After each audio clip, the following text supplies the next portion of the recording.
मुगल काल की एक इमारत सवालों के घेरे में। एक बार फिर एक मुगलिया इमारत के नीचे प्राचीन मंदिर होने का दावा किया जा रहा है।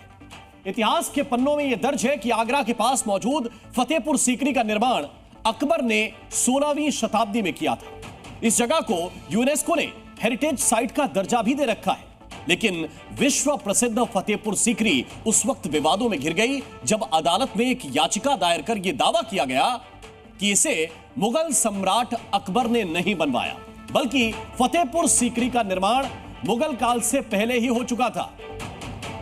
यही नहीं, दावा यह भी किया गया कि फतेहपुर सीकरी की जामा मस्जिद माता कामाख्या का मंदिर है, जबकि फतेहपुर सीकरी स्थित सलीम चिश्ती की दरगाह माता कामाख्या मंदिर का गर्भगृह है।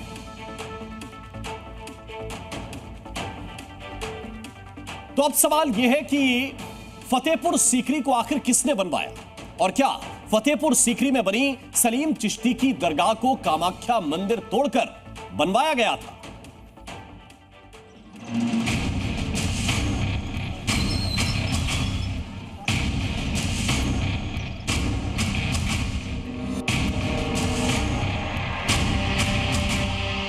ये है फतेहपुर सीकरी का मशहूर जामा मस्जिद, भारत की सबसे बड़ी मस्जिदों में से एक, जहां रोजाना हजारों सैलानी इकट्ठा होते हैं, जहां मुसलमान इबादत भी करते हैं।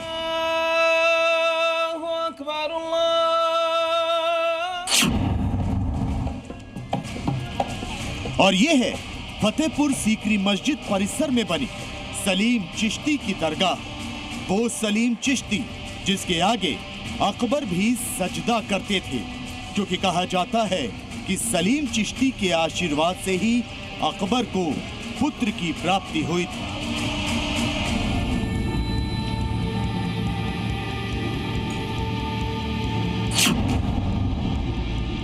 लेकिन एडवोकेट अजय प्रताप सिंह ने आगरा के सिविल कोर्ट में ये दावा करते हुए एक याचिका दायर की कि फतेहपुर सीकरी की जामा मस्जिद और सलीम चिश्ती की दरगाह माता कामाख्या देवी मंदिर को तोड़कर बनवाई गई थी। और उससे भी बड़ा दावा ये कि फतेहपुर सीकरी को अकबर ने नहीं बनवाया था। हमने फतेहपुर सीकरी पर एक शूट फाइल किया है और उसमें हमने दावा किया है कि जो फतेहपुर सीकरी की सलीम चिश्ती की दरगाह और जामा मस्जिद है वो माता कामाख्या का मंदिर है, और सलीम चिश्ती की दरगाह गर्भगृह है और जामा मस्जिद उस मंदिर का परिसर है। और ये स्ट्रक्चर्स जो हैं, कहा जाता है इतिहास में कि अकबर ने फतेहपुर सीकरी को बसाया था, ऐसा नहीं है। उसके जो स्ट्रक्चर्स हैं, जो एविडेंस हैं, वो बहुत पहले के हैं, सल्तनत काल से पहले के हैं।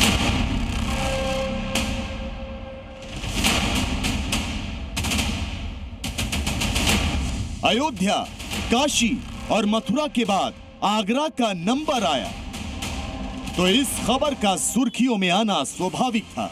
लिहाजा सच की पड़ताल करने के लिए हमारी टीम पहुंची दिल्ली से 221 किलोमीटर दूर फतेहपुर सीकरी। फतेहपुर सीकरी के 177 फीट ऊंचे बुलंद दरवाजे से होते हुए हमने हर उस जगह का मुआयना किया जिसका जिक्र अजय प्रताप सिंह ने अपनी याचिका में किया है।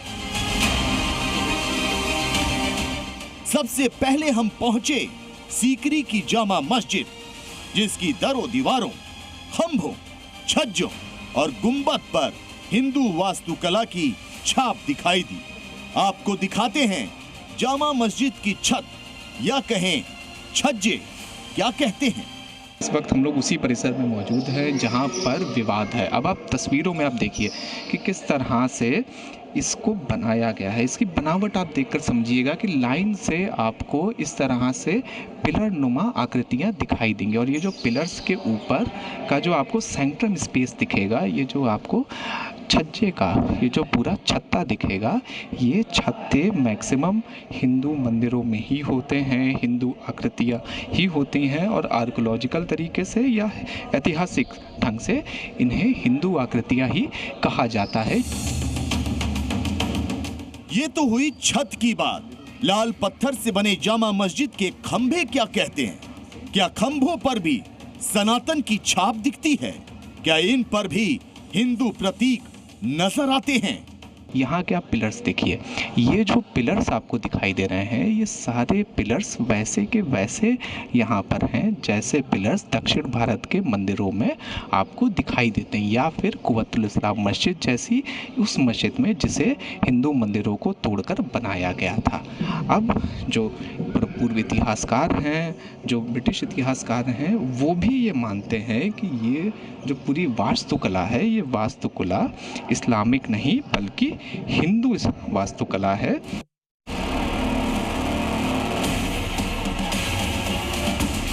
वैसे ब्रिटिश वास्तुकला इतिहासकार E.B. हेवेल ने भी फतेहपुर सीकरी की जामा मस्जिद की वास्तुकला को हिंदू मंदिर की वास्तुकला बताया था।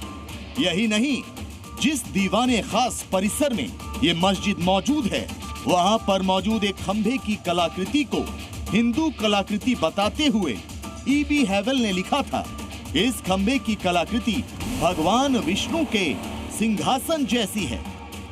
जबकि अपनी किताब Indian architecture, its psychology, structure and history from the first Mohammedan invasion to the present day के पेज नंबर 166 पर मस्जिद के खंभे और उसकी छत दोनों को हिंदू प्रतीक करार दिया था।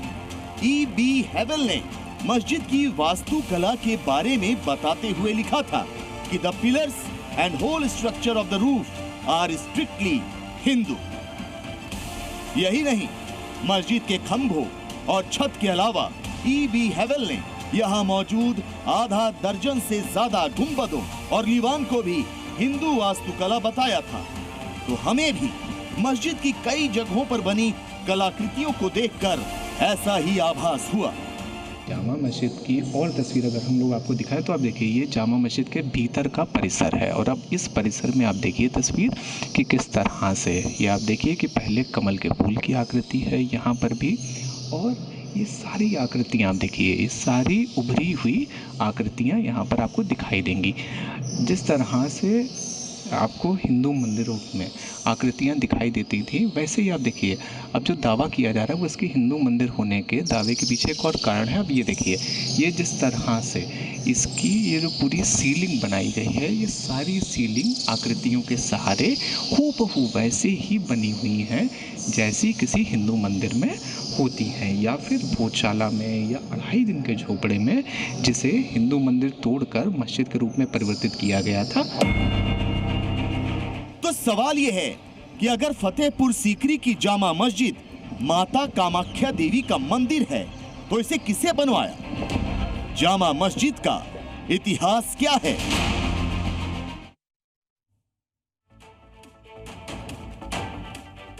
तो दरगाह और मंदिर विवाद की वजह से चर्चा में आए फतेहपुर सीकरी का इतिहास सैकड़ों साल पुराना है। एक जमाने में यह इलाका राजपूत शासकों के कब्जे में था। इस इलाके में प्रचलित मान्यताओं के मुताबिक फतेहपुर सीकरी में जो सीकरी शब्द है वो सिकरवार वंश के राजपूतों के नाम से जुड़ा है। एक मान्यता यह भी है कि सिकरवार शब्द राजस्थान के सीकर जिले से लिया गया है। वैसे सीकर शब्द का मतलब कुछ लोग धन्यवाद देना भी बताते हैं। सिकरवार वंश के राजपूत आज भी राजस्थान के कई जिलों के साथ साथ आगरा, मथुरा और ग्वालियर में मौजूद हैं। और जिस कामाख्या देवी मंदिर को लेकर विवाद है उनको सिकरवारों की कुल देवी माना जाता है। इतिहासकारों के मुताबिक वर्ष 823 में सिकरवारों ने इस शहर को बसाया था और इसका नाम विजयपुर सीकरी रखा गया था। बाद में 16वीं शताब्दी में अकबर ने गुजरात विजय के बाद इसका नाम बदलकर फतेहपुर सीकरी कर दिया। वैसे फतेह का मतलब भी विजय ही होता है।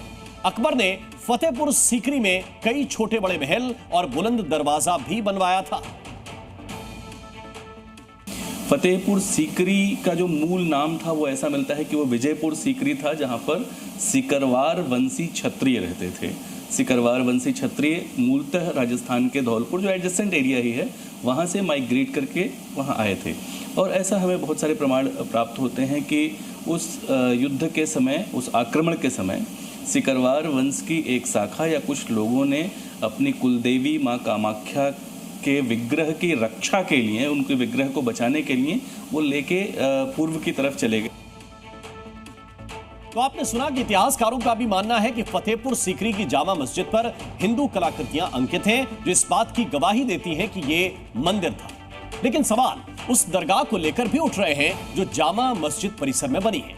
हिंदू पक्ष का दावा यह है कि दरगाह मंदिर को तोड़कर उसके अवशेषों से बनाई गई थी। फतेहपुर सीकरी में हिंदू मंदिर का दावा सिर्फ जामा मस्जिद पर नहीं है, बल्कि हिंदू मंदिर के दावे में सैयद सलीम चिश्ती की दरगाह भी है, जो इस वक्त आपकी टीवी स्क्रीन पर दिख रही है। हिंदू पक्ष का कहना है कि माता कामाख्या देवी के मंदिर के टूटे हुए अवशेषों से इस सैयद सलीम चिश्ती दरगाह का निर्माण किया गया है। यही नहीं, दावा तो यह भी है कि दरगाह पर स्वास्तिक, कमल और कलश बना है, जो हिंदू प्रतीक है। पहले इस पर श्रुति स्मृति आपने पढ़ा होगा, पहले वेद सुन के चलते थे आगे, फिर धीरे धीरे लिपि व्यवस्था डेवलप हुई। तो जब लिपि डेवलप हुई, लिखना डेवलप हुआ, तो स्वस्तिक ओम को डिनोट करता है। वो प्रारंभिक रूप है ओम का, अभी जो हम लिखते वो नहीं है, वो प्रारंभिक रूप है। और हर शुभ काम में हिंदुओं के स्वस्तिक बनता है, वो ओम है। और वहाँ ये चीज़ है तो वो हिंदू स्ट्रक्चर, और एएसआई इस चीज़ को मानती है। एएसआई का मैंने अपनी उसमें जिक्र किया है कि जो आर्किटेक्चरल हैं वो एक एविडेंस माने जाते हैं एएसआई के रिकॉर्ड्स में, एएसआई के अनुसार। और स्वस्तिक होना, कमल होना, और जो भी बंधन बार होना, कलश होने, ये सारे के सारे हिंदू आर्किटेक्चर को डिनोट करते हैं।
ये कैसे सलीम चिश्ती दरगाह की दीवारें चीख चीख कर इसके हिंदू होने का ऐतिहासिक प्रमाण दे रही हैं। और उससे भी बड़ी बात ये कि तमाम ऐतिहासिक सबूत आज नहीं दर्ज किए गए, बल्कि आज से 100 साल पहले ब्रिटिश काल में लिखे गए। और लिखने वाले भी हिंदू नहीं बल्कि ईसाई थे। लेकिन हमने ऐतिहासिक सबूतों और ब्रिटिश लेखकों की किताबों के अलावा खुद सच की पड़ताल करने की कोशिश की। हमने सैयद सलीम चिश्ती की दरगाह को करीब से देखने का फैसला किया, और जो सामने आया वो हैरान करने वाला था।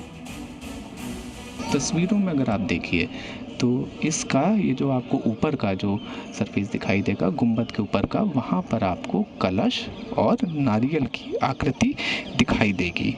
अब बहुत सारे ऐसे जो हिंदू मंदिर हैं जिन्हें तोड़कर मस्जिदों का निर्माण किया गया था, वहाँ पर एक कॉमन चीज़ है कलश और नारियल का निशान। चाहे भारतीय इतिहासकार हो और चाहे ब्रिटिश इतिहासकार हो, सभी का मानना है कि हिंदू मंदिरों को तोड़कर जब उससे मस्जिद बनाई जाती थी तो वहाँ पर हिंदू मंदिरों के ही अवशेषों का प्रयोग करा जाता था, जो यहाँ पर हमें साफ साफ दिखाई दे रहा है। और इसके अलावा यहाँ पर अगर आप पिलर्स देखेंगे तो पिलर्स भी आपको उसी आकृतियों के दिखाई देंगे जो मस्जिद की आकृतियों के थे, और हूबहू वैसी आकृतियाँ जैसी दक्षिण भारत के हिंदू मंदिरों में हमें दिखाई देती हैं। ये तो हुई आंखों देखी, लेकिन हकीकत से पर्दा उठाने के लिए हमने कुछ ऐसे ऐतिहासिक साक्ष्य भी खोजे जिन्हें मुस्लिम इतिहासकारों ने दर्ज किया था। सैयद अतहर अब्बास रिजवी और मौलवी मोहम्मद अशरफ हुसैन ब्रिटिश काल के मुस्लिम इतिहासकार थे। हमने उनकी किताबें पढ़ी जिनमें लिखा गया है कि फतेहपुर सीकरी की जामा मस्जिद और उसके परिसर में बनी सलीम चिश्ती की दरगाह हिंदू मंदिर तोड़कर बनवाई गई। सैयद अतहर अब्बास रिजवी ने अपनी किताब फतेहपुर सीकरी के पेज नंबर 10 पर लिखा था, कि फतेहपुर सीकरी में स्थित जामा मस्जिद का निर्माण 33 खंभों से किया गया है और इसी किताब के पेज नंबर 75 पर रिजवी ने लिखा कि ये पिलर्स यानी खंभे हिंदू मंदिर के हैं जिन्हें नष्ट करके जामा मस्जिद बनाई गई। बहुत प्रसिद्ध इतिहासकार हुए सैयद अतहर अब्बास रजवी, फतेहपुर सीकरी पे ही उनका काम है। फतेहपुर सीकरी पे एक अच्छी किताब उनकी पब्लिश्ड है। उस किताब में अतहर अब्बास रिजवी ये स्वीकार करते हैं या उस पर ये दावा करते हैं कि जो मंदिर को लूट कर या उसको तोड़कर, पहले शब्द यूज करते हैं कि जो मंदिर को तोड़कर या उसको ध्वंस करके उसके बहुत सारी चीजों का प्रयोग करके मस्जिद बनाया गया। भारतीय इतिहास अनुसंधान परिषद के डायरेक्टर ओम जी उपाध्याय ने हमें यह भी बताया कि फतेहपुर सीकरी की मस्जिद और सलीम चिश्ती की दरगाह पर जो कलाकृतियां उकेरी गई हैं, वो हिंदू कलाकृतियां हैं। इसके पीछे उन्होंने क्या तर्क दिया, वो भी सुनिए। वहाँ पर आपको सूर्य का अंकन दिखाई देगा, वहाँ पे कलश का अंकन दिखाई देगा, कमल का अंकन दिखाई देगा। बार कहता हूँ कि जो अरबिक क्षेत्र से आने वाले लोग हैं, कमल तो उनके सपने में भी नहीं आ सकता, कमल तो वो सपने में भी नहीं देख सकते। पानी ही नहीं है, कमल की कल्पना वो कहाँ से करेंगे? उनके स्थापत्य का हिस्सा कमल कैसे हो सकता है? उनके स्थापत्य का हिस्सा घंटा कैसे हो सकता है? तो घंटा, कमल, सूर्य, इस तरह के अंकन तो उनका हिस्सा ही नहीं है और वो चीज़ें आपको दिखाई देंगी। तो यहाँ जहाँ तहाँ उन्होंने अल्टरेशंस करके वो बनाया है, कुछ हिस्से को तोड़ के नए सिरे से बनाया है। और खैर, मामला आगरा सिविल कोर्ट तक पहुंच चुका है। हिंदू पक्ष ने कोर्ट में कानून का सहारा लेते हुए दलील दी है कि किसी भी मंदिर की प्रकृति को बदला नहीं जा सकता। एक बार वो मंदिर के रूप में प्राण प्रतिष्ठित हो गया तो वो हमेशा मंदिर ही रहेगा। तो ऐतिहासिक तथ्य और इतिहासकारों की बात आपने सुनी और इस पूरे मामले को लेकर जी मीडिया संवाददाता शिवांक मिश्रा ने स्थानीय मुस्लिमों से भी बातचीत की, जिन्होंने न सिर्फ कोर्ट में दायर याचिका को बेबुनियाद बताया बल्कि यह दावा भी किया कि फतेहपुर सीकरी को अकबर ने ही बसाया था। ये दरगाह बुलंद दरवाजा ही है, कहीं ऐसा कोई मंदिर या मूर्ति है नहीं थी। जो आप इतिहास उड़ा देख लीजिए, ये सारी बेबुनियादी बातें हैं, लोगों को भटकाना चाहते हैं। अकबर नंगे पांव चल के अजमेर से यहाँ आए, भयानक जंगल था, काफ़ी जानवर थे। यहाँ ऐसा कुछ नहीं, अकबर को यहाँ औलाद की मान्यता मिली, अकबर ने औलाद की खुशी में ये पूरा बनाया। ऐसा जो लोग कहते हैं कि ऐसा वो है, कुछ नहीं ऐसा। तो सबके दावे अपने हैं, लेकिन कोर्ट में प्रमाण ही टिकते हैं, तथ्य ही टिकते हैं। और अब इस मामले को लेकर 30 तारीख को सुनवाई है, जहां पर आगे की स्थिति को अदालत ही निर्धारित करेगी। जी न्यूज़।